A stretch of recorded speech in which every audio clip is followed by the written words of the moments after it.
All right, in tonight's edition of Sexton in the City, Natalie is breaking down the hottest Oscar fashions, including the hits and misses of the nights. That's I love this. Okay, let's get right to it. Well, as we know, Oscars are the Super Bowl of fashion, right? Yes. It's a huge night when trends and styles for the year kind of set in motion. So I've kind of come up with my favorites. So most of them are hits and a couple of misses in there. So we're going to start off actually with pastels and muted tones.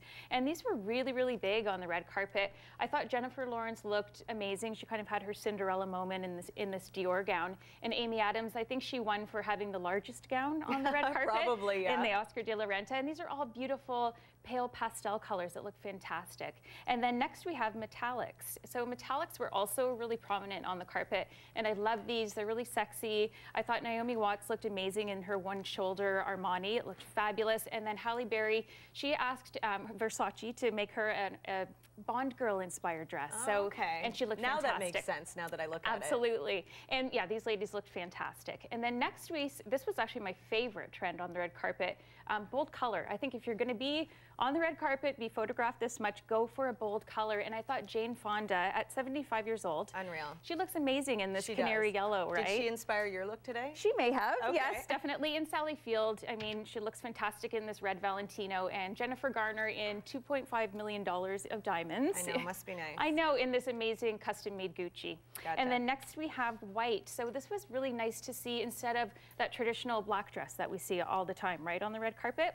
So I thought that Octavia Spencer and Queen Latifah looked amazing in these goddess-inspired dresses. And then my favorite pick for the night, I thought Charlize Theron looked amazing in Dior. And she actually had 100 carats of diamonds on her wrists. Just on her wrists? Just on her wrists, okay. Yeah, $4.5 million. And I bet the bodyguards are standing off the cameras there I'm sure, absolutely. But she looked amazing. I thought she just knocked it out of the park. Okay. And then next we have navy. So we saw a lot of blue on the red carpet.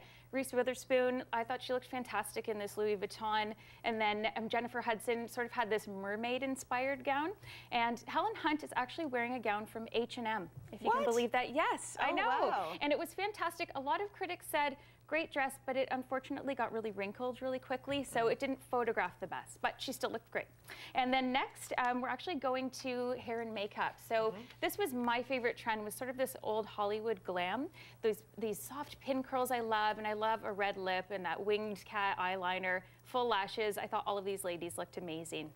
And then the other side of things, we saw this natural makeup and natural hair. Jennifer Aniston took a little bit of heat for kind of wearing her hair down, how she kind of wore it how she usually does, but if it's not broken, don't try to fix it. I think she looked amazing, and I thought that Nicole Kidman looked great with just this unfussy updo, and a lot of ladies did that.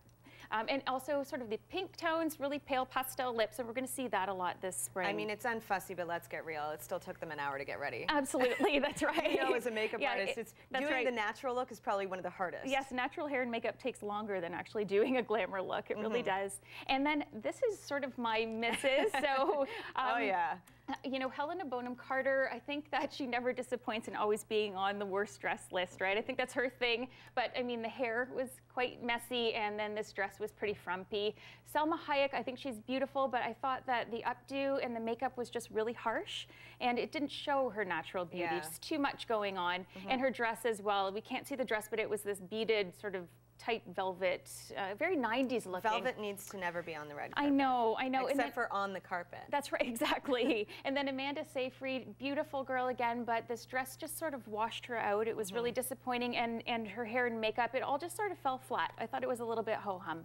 Well, you know what? I was actually on a plane flying back from my vacation, so I didn't even get to see the Oscars. So I like that I'm actually getting to see the whole wrap-up of all the fashion. That's right. Because you're right. That's what so many people tune in to watch. Absolutely. They want to see exactly, It's about the dresses. It is nice to see, though, because for a while there, the fashion went all black. It did. Everyone was wearing black. It did. Now colors are back. We only saw really a few black dresses, and if they were black, they were beaded and really interesting. So yeah, I think we're kind of going a little more fun. And again, with the color, I thought that was fantastic. Okay, well, sounds good. They passed the Sexton in the City's test. They did. Thank you so much for joining us, Thanks, Natalie. Kate. We'll take a short break. We've got sports coming up right after this. I'm Eric Gage. Coming up, a couple of key NHL matinees this afternoon as both the Sabres and the Senators were in action. Highlights of both contests coming up in sports.